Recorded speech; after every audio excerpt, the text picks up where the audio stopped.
Oui, je commence par vous parler de l'apocalypse qu'on a vécu hier. C'était à la grandeur du Québec, même à Bécomo, où cette animatrice nous a rappelé que c'était typique de la 5e saison.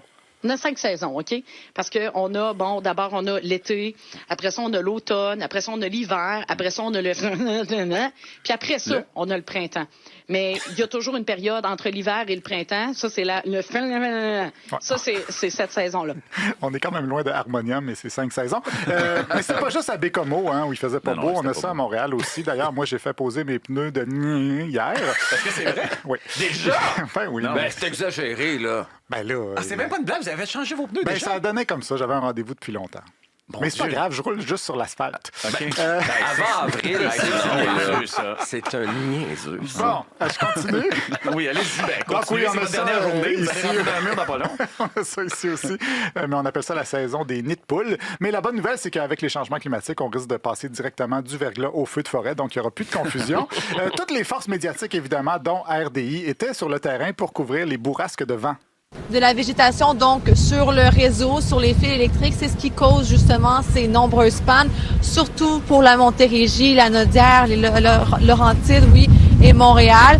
Et je vous dirais que ça complique aussi le travail d'Hydro-Québec et des équipes sur le terrain. Ils sont plus de 1000 employés. Oui, ça complique aussi le travail des micros. Même que certains journalistes ont dû sortir de leurs vacances pour couvrir la tempête. C'est le cas de Simon Gamache-Fortin de LCN. On le retrouve, Simon, dans ton Saint-Jean-Port-Joli natal. T'es là, tu travailles même pas aujourd'hui. Mais il y a des poteaux, justement, une belle illustration de ce qui se passe à cause des vents qui sont tombés dans ton coin.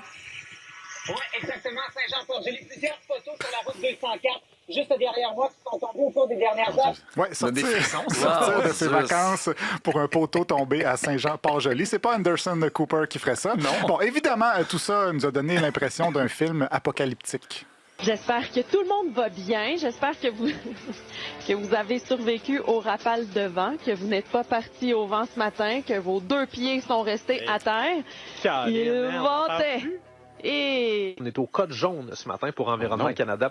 Ouf, l'heure est grave. Ça veut dire que le vent est très, très fort. Ils vendent ça à moyen temps. Non, hey, c'est le Klondike dehors, là. C'est venteux. C'est venteux aujourd'hui, mes amis. Il y a effectivement un poteau en feu sur la rue Belvédère, donc près du Super C. Il y a des bacs donc qui se promènent un peu partout. J'ai failli m'envoler. Pour vrai, la dernière fois que j'ai vu ça, c'était en Islande où il fallait tenir les portes d'auto là, pour pas que ça démarre. Vraiment. Alors, ça fait comme une espèce de train qui rentre dans ta maison. Ah.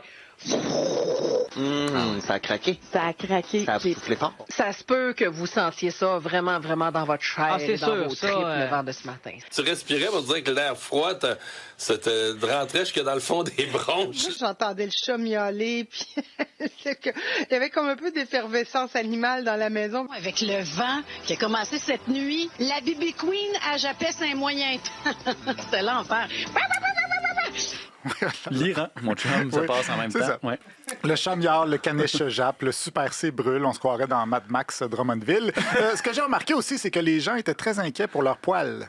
Tenez-vous là pour dire, ça décoiffe en ce début de journée. C'est des rafales de vent assez fortes pour que ça soit vraiment désagréable. Si vous avez des fossiles, sortez pas. J'ai eu de nombreux regrets du fait que mes cheveux n'étaient pas attachés hier. C'était difficile sur le terrain. Salutations à Sylvain Jodoin, dont le père a déjà perdu le petit top de cheveux qui s'était ajouté. Là. Ce matin, là, j'ai ramassé ma moumoute dans la rue là, tellement qu'il ventait, ça n'a juste pas d'allure. Je voyais la lumière aussi, puis je me disais, ça serait le temps que je me sèche les cheveux. Finalement, en sortant, j'aurais été correct. Pas de séchoir, ça aurait séché sans aucun problème. En promenant mes chiens, j'ai failli y laisser mes oreilles. Oui, Mario Dumont est presque devenu le Van Gogh de Cube Radio. Donc, code jaune, laissez vos fossiles à la maison. C'est un bon facteur pour évaluer la puissance du vent, parce qu'honnêtement, moi, 90 km/h, c'est un peu abstrait comme concept. Il faudrait aussi laisser nos 18 roues à la maison, parce que le plus gros drame aurait été sans doute le renversement d'un camion sur le pont Pierre-Laporte à Québec, ce qui a inspiré Jérôme Landry du FM 93. Est-ce qu'on peut inviter nos amis montréalais à venir vivre l'heure de pointe cet après-midi là, avec une voie fermée sur le pont Laporte? Là? Est-ce qu'on peut inviter Infoman? Est-ce qu'on peut inviter Anne-Marie Dussault? Est-ce qu'on peut inviter Marie-Louise Arsenault et toute cette gang-là là, qui ne croit pas aux besoins d'un troisième lien? Là? Il là, hein? Infoman, Anne-Marie Dussault, Marie-Louise Arsenault dans le trafic. On vient de doubler l'heure de pointe de Québec. Je les taquine, mais ça reste quand même un argument assez peu recherché, pour être poli.